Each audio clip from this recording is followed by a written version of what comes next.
আসসালামু আলাইকুম নমস্কাৰ মই শাহিদ আপুনি চাই আছে দা ইউনিক অসমীয়া আজিৰ ভিডিঅ'ত আপোনালোকৰ সৈতে আলোচনা কৰিম দক্ষিণ গুৱাহাটী বিএড কলেজৰ বিএড এডমিশনৰ বিষয়ে ইতিমধ্যে দক্ষিণ গুৱাহাটী বিএড কলেজৰ ফালৰ পৰা 2025-26 বৰ্ষৰ যি বিএড এডমিশন হ'ব তাৰ কাৰণে নটিফিকেশন ইতিমধ্যে পাবলিশ কৰিছে গতিকে এই নটিফিকেশনত কি কি কথা কোৱা আছে সেই বিষয়ে সবিশেষ আলোচনা কৰিম গতিকে ভিডিঅ'ৰ মাজলৈ আগবাঢ়ি যোৱাৰ আগতে মই আপোনাক অনুৰোধ জনাম যদি আপোনালোকে এতিয়ালৈকে মোৰ চেনেলটো সাবস্ক্ৰাইব কৰা নাই তেতিয়াহ'লে এতিয়া মোৰ চেনেলটো সাবস্ক্ৰাইব কৰি বেল আইকনটো প্ৰেছ কৰি দিয়ক যাতে মই আগলৈ এনেকুৱা ধৰণৰ ভিডিঅ' আপলোড কৰাৰ লগে লগে আপোনালোকে নটিফিকেশন পাই যায় আৰু কোনো সময় নষ্ট নকৰাকৈ আজি ভিডিঅ'টো আমি আৰম্ভ কৰোঁ ইয়াতে কোৱা হৈছে যে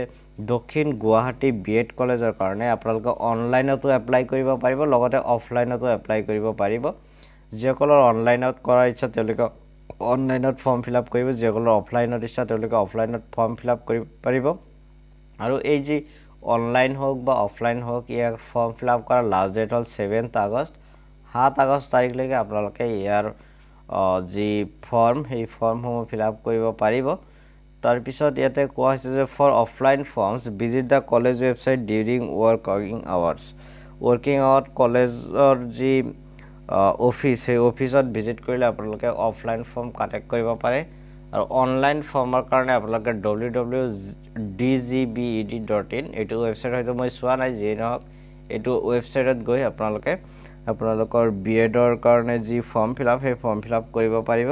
আৰু বাকি তথ্য ইয়াতে দিয়া নাই হয়তো সময়মতে আহি যাব গতিকে ইখিনি আছিল আজিৰ ভিডিঅটো আশা কৰো আপোনালোকে ভিডিঅটো চাই উপকৃত হৈছে ভিডিঅটো ভাল পাইছে যদি ভিডিঅটো ভাল পাইছে ভিডিঅটো লাইক কৰিব শেয়াৰ লাইক কৰি দিব গতিকে আৰু যদি কিবা সুধিব লগিয়া থাকে তেতিয়াহলে আপোনালোকে কমেন্ট কৰি নিশ্চিতভাৱে জনাব পাৰে কমেন্ট বক্স আপোনালোকৰ কাৰণে খোলা থাকিল গতিকে আজিৰ ভিডিঅটি মানে ভিডিঅলৈ চাই থকাৰ কাৰণে আপোনালোকক বহুত বহুত ধন্যবাদ জয় অসম জয় হিন্দ